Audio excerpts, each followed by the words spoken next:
नमस्ते। मेरा नाम सिद्धांत है और ये है हमारा रोज का आर्थिक मामलों का बुलेटिन खर्चा पानी। और आज ये सोमवार है और सोमवार का दिन बहुत बड़ी बड़ी खबरों के साथ आया है। 3 अक्टूबर को लखीमपुर में किसानों के साथ हिंसा हुई, फिर प्रतिहिंसा और हिंसा का एक बहुत बड़ा दौर शुरू हुआ जिसमें 8 लोग अब तक मारे जा चुके हैं। इसके अलावा आज के अखबारों की सबसे बड़ी सुर्खी है पैंडोरा पेपर्स। पनामा पेपर्स आया, पैराडाइज लीक्स आया, अब आया है पैंडोरा पेपर्स। इंडियन एक्सप्रेस ने कई सारे जो आईसीआईजे है, कंसोर्टियम है, उसका हिस्सा है इंडियन एक्सप्रेस, उन्होंने भी ये खबरें प्रकाशित की हैं। इस पर हम बातचीत करेंगे।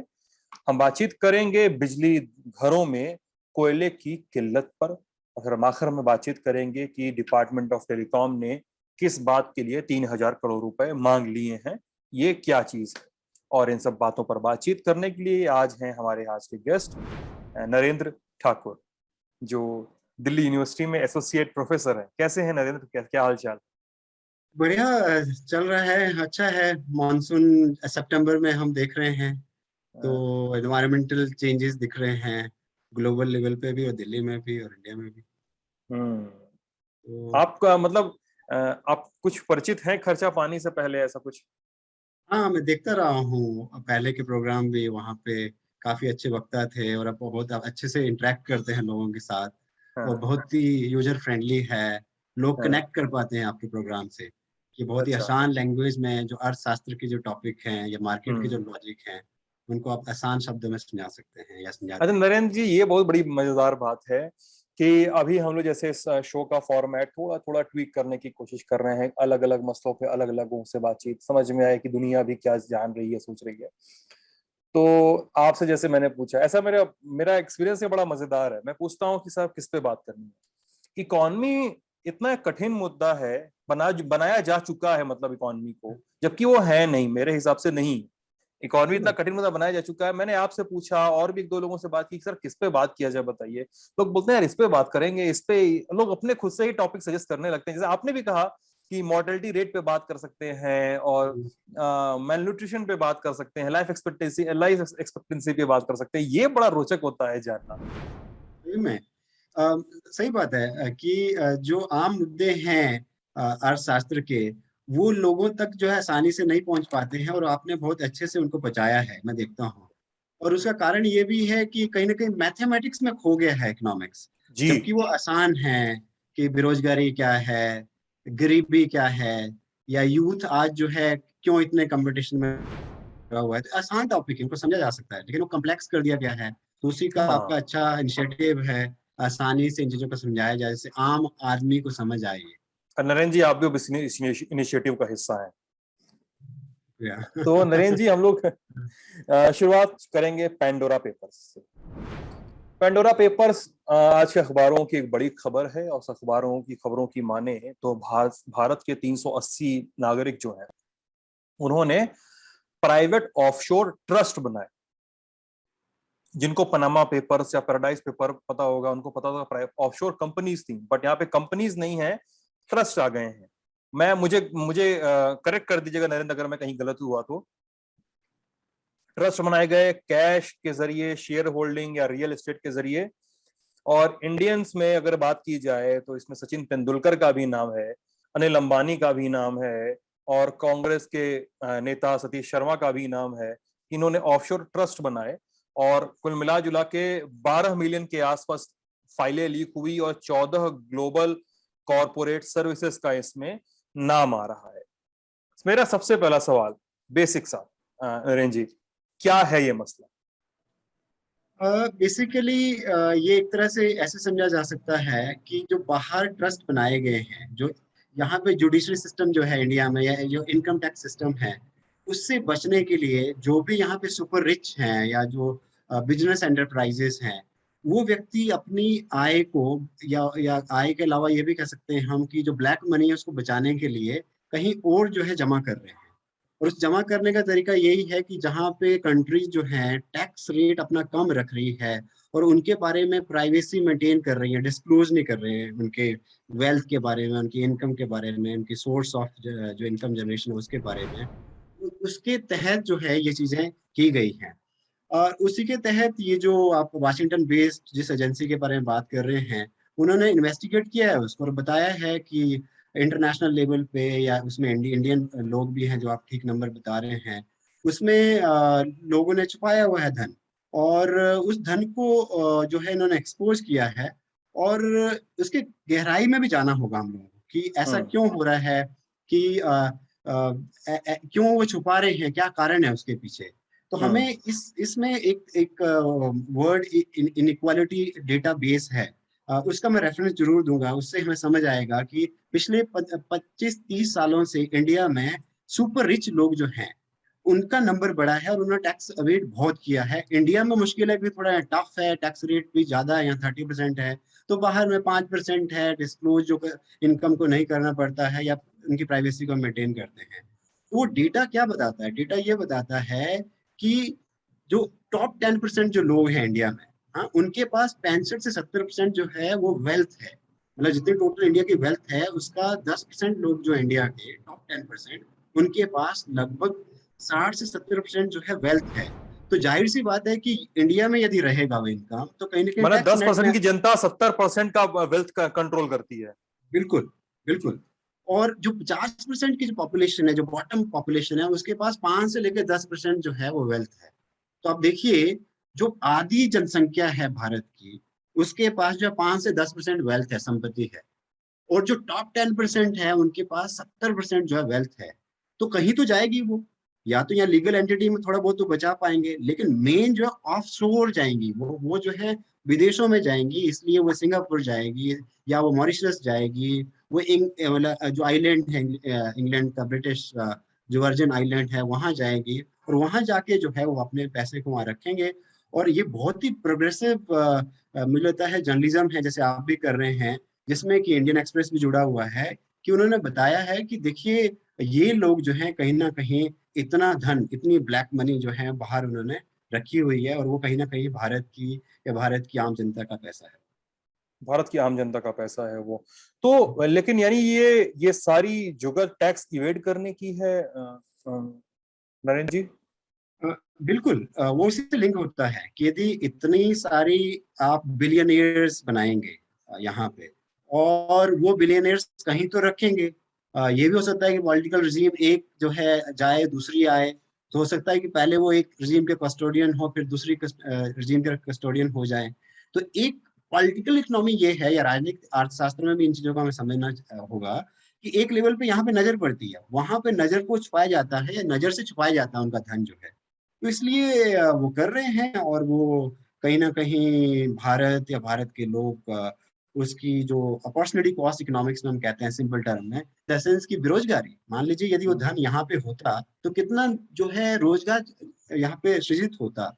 यहाँ पे कितनी अनएम्प्लॉयमेंट, कोविड-19 पैंडेमिक में डबल डिजिट अनएम्प्लॉयमेंट रेट हो गया है, तो वहाँ यहाँ पे यदि ये पैसा रहता, तो कितनी सारी नौकरियां जो है उत्पन्न होती, और कितनी जो पॉवर्टी पुअर हो गए हैं कोविड-19 में लोग, काफी गरीबी बढ़ी है भारत में, या काफी राज्यों में, खासकर यूपी में, बिहार में, उसको कहीं ना कहीं ठीक करने का मौका मिलता है। हम्म। अच्छा, यहाँ पर एक इस पूरी खबर में ना नरेंद्र जी, बड़ा एक इंटरेस्टिंग सा पेज है। पेज ये है कि जब पनामा और पैराडाइज पेपर्स के समय ऑफशोर अकाउंट्स और ऑफशोर कंपनीज की बात हुई, तो उस समय बहुत बवाल हुआ। फिर कंपनीज के बजाय ट्रस्ट आए। कंपनीज और ट्रस्ट, क्या डिफरेंस है? क्योंकि जहां तक मुझे पता है, ट्रस्ट सेट करना इलीगल तो है नहीं। आप ट्रस्ट सेट कर रहे हैं वो इलीगल नहीं है, तो मतलब यहां पर वो पनामा और पैराडाइज पेपर्स और उनसे क्या अलग, क्या है इस पूरी जुगत में, इस पूरे खुराफात में अलग क्या किया इन लोगों ने? मेन जो बात समझने की है पनामा और ये जो पेंडोरा पेपर्स हैं, उनमें डिफरेंस मेन ये है कि पनामा में सिर्फ आइडेंटिटी के बारे में पता लगता था कि क्या आइडेंटिटी है, कौन लोग हैं वो।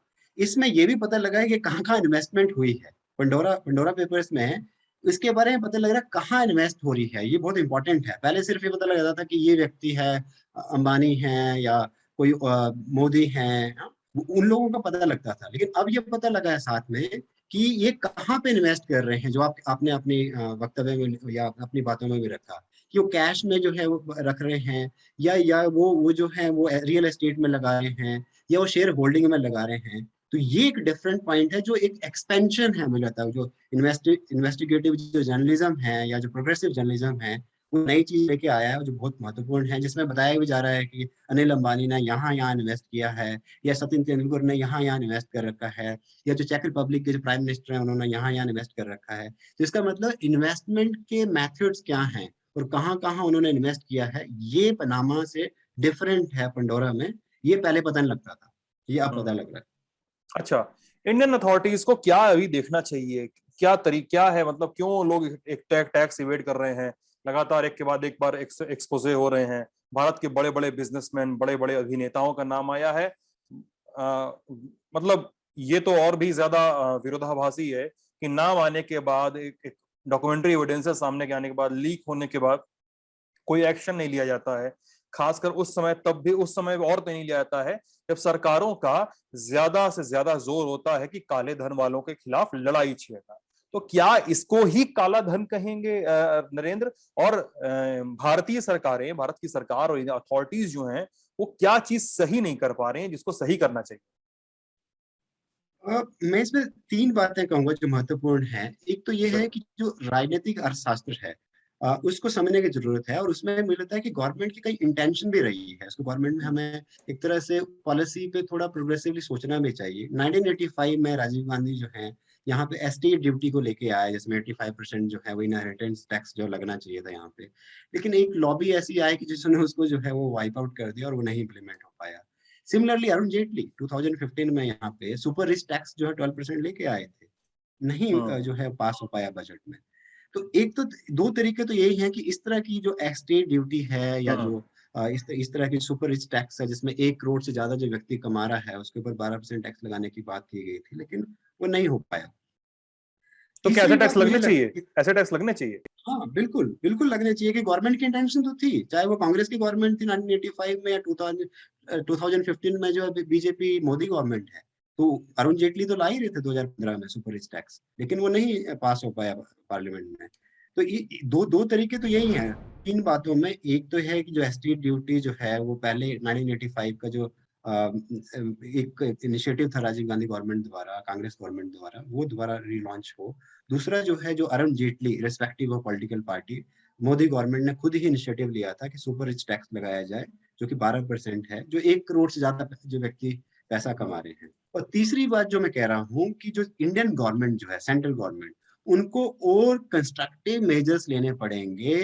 जो फॉरेन गवर्नमेंट्स है जहां पे ये कस्टोडियन बने हुए हैं ब्लैक मनी का, या लीगल एक लेवल पे कह सकते हैं, लेकिन ये भारत की इन्वेस्टमेंट का पैसा हो सकता था, जिससे कि बहुत सारे रोजगार जो हैं, लाखों में रोजगार सृजित हो सकते थे उस पैसे से, उस निवेश से, उस चोरी किए हुए जो स्टॉक है या जो कैपिटल स्टॉक है उसको वहां पे इकट्ठा किया गया है। तो यदि गवर्नमेंट जो है इंटरेक्शन करे न्यूजीलैंड से या सिंगापुर गवर्नमेंट से या ब्रिटिश गवर्नमेंट से, या और जो गवर्नमेंट है यूएई की गवर्नमेंट से, कि भाई ये हमारे देश का पैसा है और हम अपने लोगों पे लगाना चाहते हैं, इसलिए प्लीज हमारी हेल्प करिए और कंप्लायंस कराइए ऐसे लोगों से जो यहाँ से चोरी करके भाग गए हैं हमारे पैसे के लिए। अच्छा, लेकिन मुझे तो लगता है नरेंद्र कि हम्म, ये वहां पर इस तरह की के रेगुलेशंस, इस तरह के बायलैटरल टॉक से पहले आपको तो ऑफशोर कंपनीज में पैसे रखने को, टैक्स इवेजन को, इस तरह के पहले तो अपने क्राइम में सेग्रीगेट करना होगा, क्राइम की तरह उसको क्राइम की तरह ट्रीट करना होगा। तब तो आप बाहर भी कर पाएंगे। आप अपने यहाँ कोई एक्शन ले नहीं रहे हैं, सरकारें अपने यहाँ देश में, देश की सीमा के अंदर कोई एक्शन ले नहीं रही हैं। और हम बात कर रहे हैं, अगर बात करें बाहर से इंटरेक्शन करके पैसा लौटवाने की, तो मेहुल चौकसी वाला एपिसोड तो आपको याद होगा। उसने कितना छकाया उस व्यक्ति ने, और वो अभी तक भारत नहीं आ पाया। सरकार का भी साथ था, उस देश की सरकार का भी साथ, क्योंकि वहां का नागरिक था वो। सही बात है, मतलब ये बिल्कुल ठीक बोल रहे हैं आप कि ये चुनौतियां हैं, और उसमें कितना quality of governance, quality of tax administration हमारा हो सकता है, या एक बायलैटरल एग्रीमेंट हो सकते हैं, बायलैटरल इंटरेक्शन हो सकते हैं, वो बहुत इंपॉर्टेंट है। मतलब उसमें पॉलिटिकल विल गवर्नमेंट की तरफ से होना एक बात है। दूसरी बात ये सही है कि वहाँ के लॉज भी ये इन लोगों को बोलते हैं कि आप आइए, यहाँ पे टैक्स हेवन है हमारे पास, हम उस पैसे को यूज करेंगे। लेकिन उस बातचीत के साथ ये रास्ता भी निकलेगा, मुझे जरूर लगता है कि अल्टीमेटली ग्लोबल लेवल पे यदि इंडिया की अच्छी छवि छवि है आज, और ये उस छवि को या प्रधानमंत्री की हमारी अच्छी छवि है एक लेवल पे, और यदि उस छवि को यूज करके हम यहाँ के आम लोगों की जिंदगी को बेहतर कर पाए, उस मैं ये नहीं कह रहा हूँ कि 100% टैक्स इवेजन जो हुआ वो हम कंटेन कर लेंगे, लेकिन हम ये कहें कि 80% तो कंटेन कर लेंगे जब भी हमारे विन विन सिचुएशन होगी। और साथ में कॉम्प्लीमेंट हम जब ये करेंगे कि जो यहाँ पे टैक्स बजाया जा रहा है या वेट किया जा रहा है उसको भी कंटेन किया जाए। ये सब बातें तो हो गई, लेकिन ये सारा बहुत सारा ग्रे एरिया है नरेंद्र जी, मुझे लगता है। पता नहीं कि सरकार क्या एक्शन ले सकती है। सर, लोगों को ये नहीं पता, लोगों को पता नहीं कि यार ये इलीगल है कि नहीं है, क्योंकि सरकार ने कोई प्रेसिडेंट भी तो सेट नहीं किया ना अभी तक एक्शन लेकर कोई, कि लोगों को पता रहे कि साहब एक प्रेसिडेंट सेट हो चुका है, इस तरह की सजाएं दी जाती। लेकिन अगर एक सामान्य ज्ञान की कोर्स की तरह कि लोग करते कैसे हैं ये काम, क्या है उसका तरीका कि आप जाएं और बाहर कैसे अपना पैसा छिपा दें, और आपने जो पैसा कमाया आपने बस टैक्स नहीं भरा इसलिए वो सफेद पैसे से काला पैसा हो गया। क्या तरीका क्या अपनाते हैं ये लोग नरेंद्र जी? एक तो वही है जो पंडोरा जो पेपर है वो बता रहे हैं कि जो आपने भी रेफरेंस दिया कि बेसिकली वो ट्रस्ट बना रहे हैं। यदि आप अच्छा, ट्रस्ट डायरेक्ट वहाँ बनाने के लिए क्या इन्वेस्ट, करना होता है? ट्रस्ट बनाने के लिए क्या करना होगा उनको? बेसिकली ट्रस्ट बनाने के लिए वहाँ पे एक तरह से एक ऐसा ग्रुप बनाया जाएगा जो कि हम मान लीजिए रियल एस्टेट में जो है बिजनेस करेंगे, हम शेयर होल्डिंग में जो है अपना बिजनेस करेंगे, हम जो है एयरलाइंस में बिजनेस करेंगे। तो उस ट्रस्ट बना के लोगों के समूह बना के ये कहा जाता है कि हमें रिप्रेजेंट करेंगे। मान लीजिए इंडियंस जो है यहाँ से मान लीजिए जो अंबानी है, अनिल अंबानी है, वो कह रहे हैं, या तेंदुलकर कह रहे हैं, या कोई और जो सुपर रिच है वो कह रहे हैं कि जी हम ऐसे ट्रस्ट में आपको बेनिफिट देंगे, बेनिफिशियर होंगे हम, जब भी कभी यहाँ इस तरह का बेनिफिट होगा या कोई ऐसा डिविडेंड होगा वो हम ले लेंगे। लेकिन ये फॉरेन जो है वो एंटिटी होगी, वो जो है वो एक तरह से फॉरेन कंट्री में होगा, वहां पे ट्रस्ट जो है वो ऑपरेट करेगा, और उसके थ्रू जो भी डिविडेंड प्रॉफिट जो होगा या रिटर्न होगा वो उसमें हम ले लेंगे।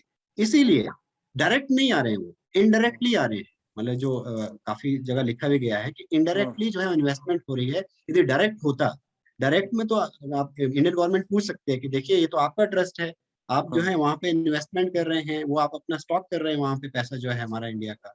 लेकिन वो कह रहे हैं नहीं नहीं, ये ट्रस्ट जो है फॉरेन का है, कोई वो थर्ड पार्टी है, वो जो है रिप्रेजेंट कर रही है उस ट्रस्ट को। और ये हम्म। जो बेनिफिशियर है जो यहाँ के इंडियंस हैं, वो जो है उनको बेनिफिट देंगे, लेकिन इनडायरेक्टली बेनिफिट जो है वो आएगा, डायरेक्ट हम्म। उनका नाम नहीं आएगा। ये एक नया तरीका अपनाया गया है एक। हम्म। दूसरा तरीका ये भी है साथ में जो है एफडीआई, वो भी हमें समझना पड़ेगा कि इन्होंने इस तरह की फेक कंपनियां, मतलब पहले हम्म। इसमें है ना, फेक कंपनियां जो क्रिएट की गई, उसके थ्रू जो है मान लीजिए मॉरिशस जो है वो यहाँ पे लगाएंगे, इंडिया में जो है पैसा भेजेंगे $1 बिलियन, ठीक है। और ऑब्वियसली इंडियन गवर्नमेंट ट्रीट करे कि देखिए एफडीआई आया, ये हमारी इन्वेस्टमेंट बढ़ाएगा, वो रिप्रोडक्शन जो मैं लॉजिक दे रहा था, और एम्प्लॉयमेंट बढ़ेगा। लेकिन बेसिकली वो यहीं का पैसा जो बैक मनी में यहाँ क्रिएट किया गया, टैक्स इवेजन के थ्रू क्रिएट किया गया, उसको मॉरिशस भेजा गया और दोबारा यहाँ पे लाया गया उसको, जिससे कि हम्म। वो ये कहेंगे फॉरेन एंटिटी है, फॉरेन एंटिटी भेज रही है, हम नहीं भेज रहे हैं, तो फॉरेन कंपनी है, फॉरेन डायरेक्ट इन्वेस्टमेंट है। और उसके थ्रू कहा जाएगा कि देखिए अब जो हमारा जो प्रॉफिट होगा वो फॉरेन कंपनी के थ्रू जो है हमें ट्रीट किया जाए, ना कि हम इंडियन कंपनी है। तो हम्म। दूसरा तरीका ये है। तो पहला तरीका है ट्रस्ट के थ्रू जो है वो वहाँ पे एंटिटी बना लिया जाए। दूसरा तरीका हम्म। ये है कि आप कंपनी वहाँ पे ऑपरेट कर ले, मॉरिशस में या सिंगापुर में, है वो इंडियन ही, लेकिन इनडायरेक्टली वो कह रहे हैं कि नहीं नहीं, हम आपको यहाँ पे पैसा भेज रहे हैं, लेकिन अब आप फॉरेन एंटिटी, आप इंडियन एंटिटी नहीं है, और यहाँ हम्म। पे जो भी हमारी इन्वेस्टमेंट होगी वो फॉरेन से आ रही है, इसलिए हमारा हम्म। जो रिटर्न होगा वो फॉरेन कंपनी के थ्रू माना जाए, ना कि वो इंडियन कंपनी के थ्रू माना हम्म। खैर, सरकारों से जाए। अपेक्षा है कि वो इस पे काम करेंगी, बात करेंगी। अगली खबर पे चलते हैं नरेंद्र जी हम लोग। अगली खबर है कोल से जुड़ी हुई। इंडियन एक्सप्रेस की खबर है कि भारत के बिजली घरों में 4 दिन से कम का कोयला बचा हुआ है। मोटी मोटी हेडिंग है, हाई डिमांड लो सप्लाई। क्यों ऐसी किल्लत है आई, बताइए। एक तो कारण वही है कि जो मानसून ने कहीं ना कहीं सप्लाई बॉटलनेक क्रिएट किया है, क्योंकि माइनिंग, कोल माइनिंग जो हो रही है, जो कोल प्राइवेट कोल लिमिटेड इंडिया जो है वो भी बता रहा है, जो सबसे बड़ी कंपनी है, पब्लिक सेक्टर अंडरटेकिंग है, कि मानसून के टाइम जो है सप्लाई बॉटलनेक आया है और हमें माइनिंग मुश्किल होगी कोल से। उससे जो सप्लाई बॉटलनेक होने से जो है वो कहीं ना कहीं इलेक्ट्रिसिटी जनरेशन में प्रॉब्लम आई है। एक तो ये हुआ है कारण, जो डोमेस्टिक रीजन है। दूसरा कारण हुआ है कि जो चाइना में जो शॉक आया है, जिसमें वहां पे प्रॉब्लम हुई है, तो उससे जो है वहाँ की डिमांड बढ़ गई है। कोल की डिमांड जो है ज़्यादा बढ़ी है चाइना में। तो नेचुरल है कि जब चाइना इंपोर्ट ज़्यादा करेगा तो इंडिया में जो इंपोर्ट जो है वो कम होगा। तो एक सप्लाई बॉटलनेक जो है इसलिए भी हुआ है। तीसरा कारण ये हुआ है कि आपने पिछले दिनों देखा है कि एनर्जी और कोयल के प्राइसेस जो है, पेट्रोलियम प्राइसेस जो बहुत ज्यादा इंटरनेशनल लेवल पे इंक्रीज किए हैं। इसलिए ज्यादातर कंपनीज जो है यहाँ पे, खासकर इलेक्ट्रिसिटी जनरेशन की जो कंपनीज हैं, वो थोड़ा रिलक्टेंट हो रही है इतना इंपोर्ट करने में, क्योंकि उससे जो प्राइसेस हाई हो जाएगा, उनकी कॉस्ट हाई होगी, और कॉस्ट हाई होगी तो फिर डिफिकल्ट हो जाएगा उनके प्रॉफिट के लिए। ये 3 कारण है। तो क्या मतलब इंडिया में कोल का जो डिस्ट्रीब्यूशन सिस्टम है, माइनिंग का सिस्टम है, उसका पूरा स्ट्रक्चर क्या दुरुस्त नहीं है क्या? मैंने ये 2-3 साल बाद मैं ये खबर सुन रहा हूँ कि फिर बिजली घरों में कोयला नहीं बचा है। आपको हर 2-3 साल पे इस तरह की खबर सुनाई देती है, अगर मैं गलत नहीं हूं नरेंद्र जी यहाँ पे तो। ये बात सही है। ये ब्रॉडर क्वेश्चन है और बहुत ही महत्वपूर्ण प्रश्न आपने पूछा कि पब्लिक सेक्टर अंडरटेकिंग यहाँ पे कहीं ना कहीं प्रॉब्लम में है, और उसमें जब तक पॉलिटिकल विल नहीं होगी उनको इम्प्रूव करने की तो डिफिकल्ट होगा। इसीलिए मुझे ये लगता है कि ये सही है कि अभी मॉनसून के टाइम में ये बॉटलनेक, सप्लाई बॉटलनेक आ गया, लेकिन गवर्नमेंट जब तक पब्लिक सेक्टर अंडरटेकिंग को इम्प्रूव करने की कोशिश या उनको प्रोटेक्ट करने की कोशिश नहीं करेगी, तो इस तरह की इनडायरेक्ट प्रयास रहेंगे पब्लिक सेक्टर अंडरटेकिंग एंटरप्राइज को जो है वो कहीं ना कहीं इनएफिशिएंट करने में। तो ये बड़ा प्रश्न है, और उसको मुझे लगता है कि उसी तरीके से देखा जाना चाहिए कि ठीक है, अभी हम मानते हैं कि एक तरह से कोविड-19 पैंडेमिक में खासकर सेकेंड वेव में डिमांड ज़्यादा हो गई है, और ये बोला भी जा रहा है कि लगभग 2023 में जो है हमारी जो डिमांड हो जाएगी कोल की, हो जाएगी 1023 मिलियन टन, और हमारे पास अभी जो है 700 मिलियन टन ही जो है कोल है। तो इतना सारी डेफिशिएंसी है, लेकिन उसमें हो सकता है एक लेवल पे हम इंपोर्ट कर पाए, थोड़ा चाइना भी इंपोर्ट कर रहा है, वहां भी प्रॉब्लम आ रही है, या इंटरनेशनल जो है प्राइसेस वो भी इंक्रीज कर रहे हैं। लेकिन उसका सोल्यूशन जो है, मेन सोल्यूशन जो है वो पब्लिक सेक्टर अंडरटेकिंग जो है, उन कंपनीज को इम्प्रूव करना पड़ेगा, उनको प्रोटेक्ट करना पड़ेगा, जिसमें मुझे थोड़ा ये लगता है गवर्नमेंट की तरफ से कि पॉलिटिकल विल कम है और ज्यादा प्राइवेटाइज किया जा रहा है इस तरह की कंपनीज। सरकार भी क्या करेगी? मैं इसको मतलब थोड़ा सा अजीब सा लेकर हो जाता हूँ इस पूरे मुद्दे को लेकर नरेंद्र जी।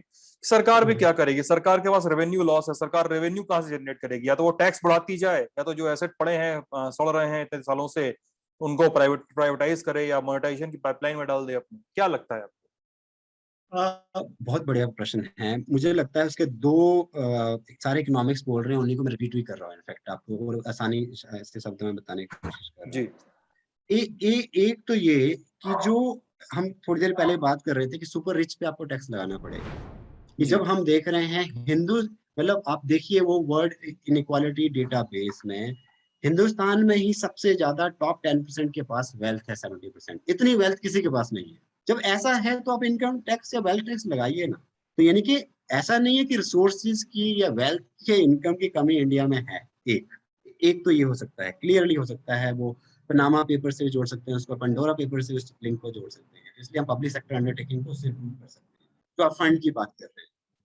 सेकंड, जो कोविड-19 पैंडेमिक ने प्रूव किया है, इंटरनेशनल मॉनेटरी फंड ने साफ साफ बोला है कि यदि आपके पास कोई बात नहीं, यदि टैक्सेस आप शॉर्ट रन में नहीं आप कलेक्ट कर पा रहे हैं या टैप नहीं कर पा रहे हैं, इस तरह की इलीगल एक्टिविटीज हुई है, ब्लैक मनी हुई है, या जो टॉप रिच के पास पैसा चला गया है, तो साफ इनकम इंटरनेशनल मॉनेटरी फंड ने बोला है ये एक ग्लोबल इमरजेंसी है कोविड-19 पैंडेमिक।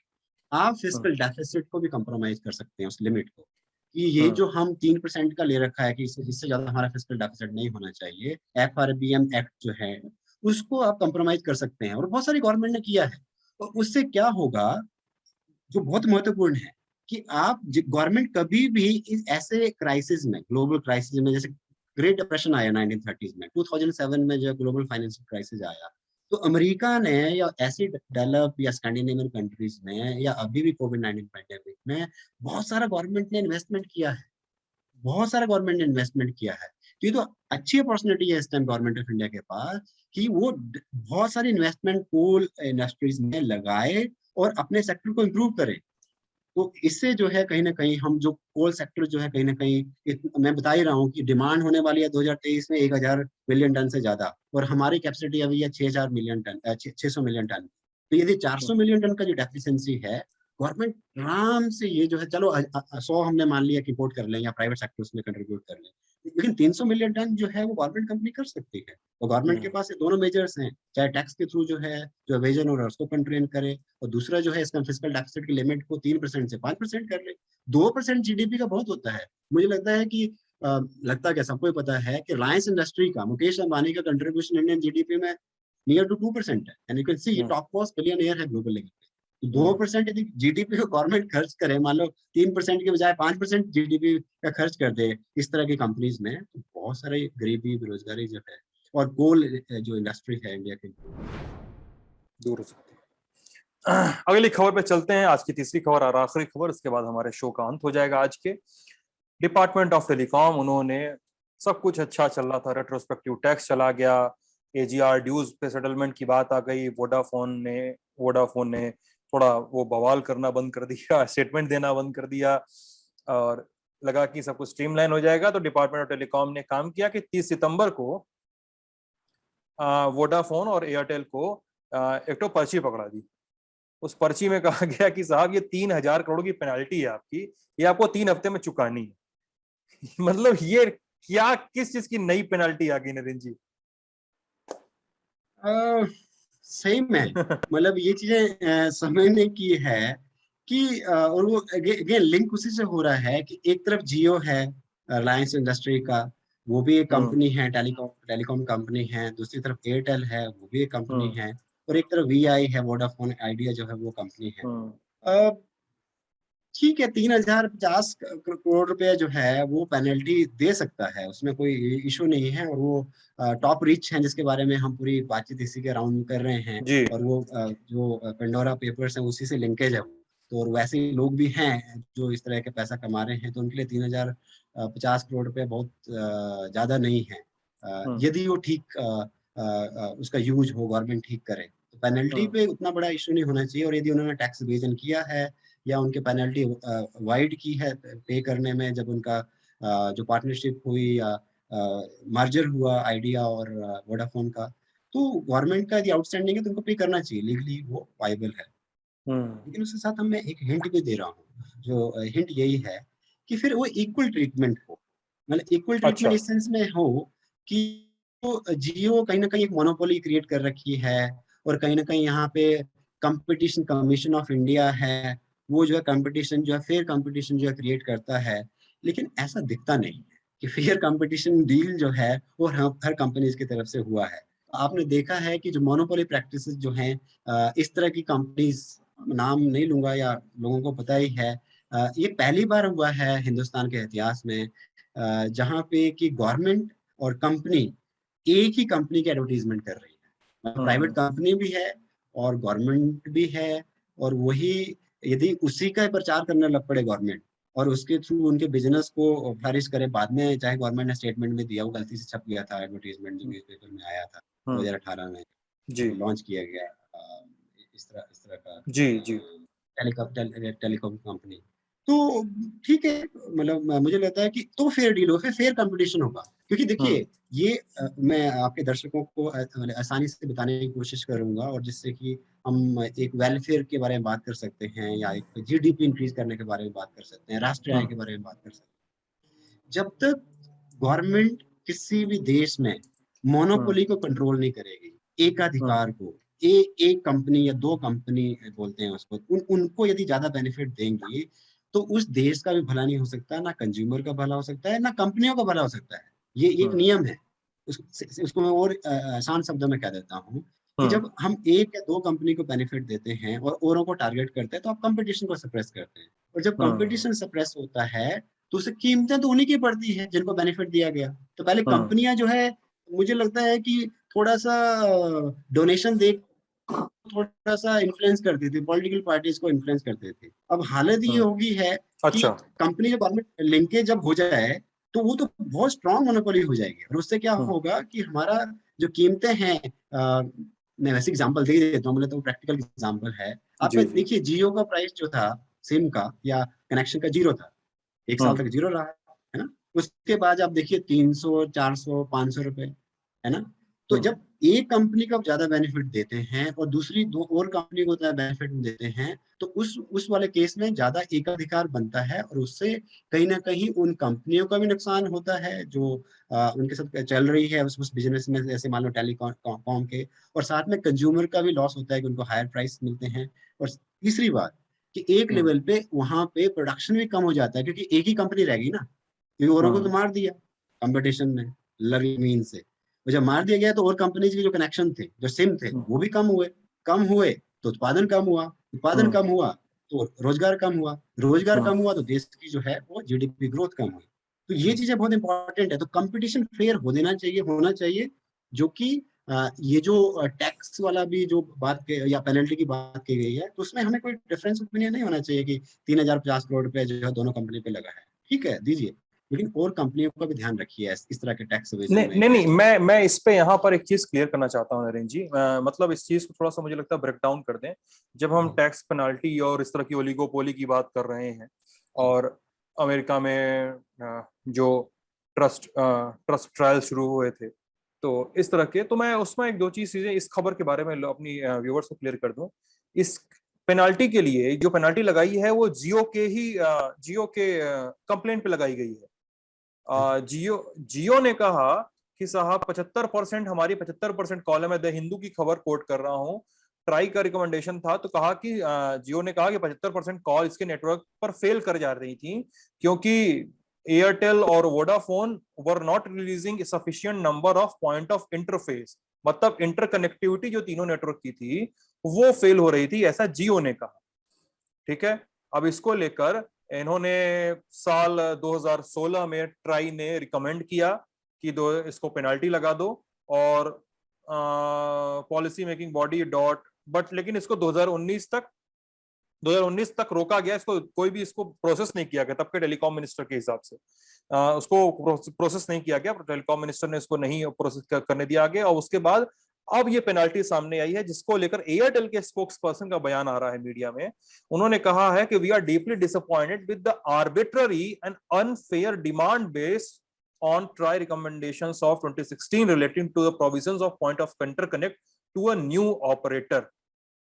और वो शायद जो खबरें आ रही हैं कि वो सुप्रीम कोर्ट जाने की तैयारी। बिल्कुल बिल्कुल। और सही सही बोला आपने, और उस पर थोड़ा सा एलैबोरेट करें और आसान शब्दों में कहें, तो आप देखिए कि कुछ कंपनीज को तो बीएसएनएल, एमटीएनएल और बीएसएनएल के जो है टावर दे दिए गए हैं जी उस मोनोपोली को क्रिएट करने के लिए। तो मान लीजिए जो गवर्नमेंट सोर्सेज है जिसके बारे में हम बात कर रहे थे, यदि इसको औने पौने मतलब भाव में इस तरह से ही मिस यूज कर लें, और जो गवर्नमेंट प्रॉपर्टीज है, गवर्नमेंट जो अंडरटेकिंग्स, और उसका जो है प्राइवेट कंपनी या मोनोपोली कंपनी इस तरह से यूज करे, तो देखिए कि कितना मोनोपोली प्रैक्टिसेस जो है वो हो रही हैं, या उस तरह के एग्जाम्पल हैं, तो इनको हमें समझना अच्छा होगा। जी, ओके। तो इसलिए इसलिए मैं कह रहा हूँ कि फेयर कंपटीशन हो। ये बात सही है, यदि उन्होंने गलत किया है वो पेनल्टी दें। यदि इस तरह का कुछ भी जो है बिजनेस एंटरप्राइज में या फेयर कंपटीशन में इस तरह की डील हो रही है, उसमें उन्होंने यदि चोरी की है, वो दी जानी चाहिए। लेकिन साथ में ये भी ध्यान रखना चाहिए, जो मैं एग्जांपल दे ही रहा था, कि मोनोपोली फिर एक कंपनी की क्यों, एक टेलीकॉम प्राइवेट कंपनी की क्यों, और उसमें गवर्नमेंट क्यों उसमें हेल्प करे डायरेक्टली या इनडायरेक्टली। और हेल्प में इसमें यही एग्जांपल दिया कि यदि जो आप ट्राई वाला एग्जांपल ले ही रहे हैं, लेकिन मैं उसमें एग्जांपल दे ही रहा हूँ, जो सबको पता है कि गांव में, शहरों में कितने जो टावर्स हैं बीएसएनएल के, एमटीएनएल के, वीएसएनएल के जो हैं वो यूज किए गए हैं बिल्कुल कम दामों हाँ में। हाँ, रविशंकर प्रसाद ने जो लोकसभा में डेटा पुट किया था, वो डेटा यही था कि बीएसएनएल के 13,051 और एमटीएनएल के 392 mobile tower private telecom service providers को दिए गए हैं। 13,000 और 392, और इस 13,000 में से 8,307 बीएसएनएल के, 8,307 बीएसएनएल के और 137 एमटीएनएल के सिर्फ जियो के पास बिल्कुल बिल्कुल। तो सही में, और इसलिए मैं उसको फिर वहीं जहां से मैंने बात शुरू की थी, कि ये चीजें इस कॉन्टेक्स्ट को हमें समझना होगा कि अल्टीमेटली इस टाइम पूरे ग्लोबल लेवल पे बेरोजगारी बढ़ रही है, गैर बराबरी बढ़ रही है, और उसमें भारत जैसे देश में जब कोविड-19 पैंडेमिक आ रखा है, इतना मतलब हेल्थ क्राइसिस जो है वो फेस कर रहा है इंडिया, और उसमें है। बेरोजगारी की हालत खराब हो गई है, बहुत ही बुरे हाल हैं। यूथ की बेरोजगारी बहुत बड़ी है। तो इस तरह की चीज़ों को टैकल करके हम काफ़ी सॉल्व कर सकते हैं प्रॉब्लम जो है, जो बेसिक प्रॉब्लम है इंडिया की। तो ये था हमारा आज का खर्चा पानी। हमारे साथ थे हमारे आज के गेस्ट नरेंद्र जी। आपको कैसा लगा हमें जरूर बताइएगा वीडियो के कमेंट सेक्शन में। अपना ख्याल रखिएगा, सवाल पूछते रहिएगा और अपना और लर्न टॉप देखते रहिएगा। आप सब लोगों का बहुत बहुत शुक्रिया। Good night.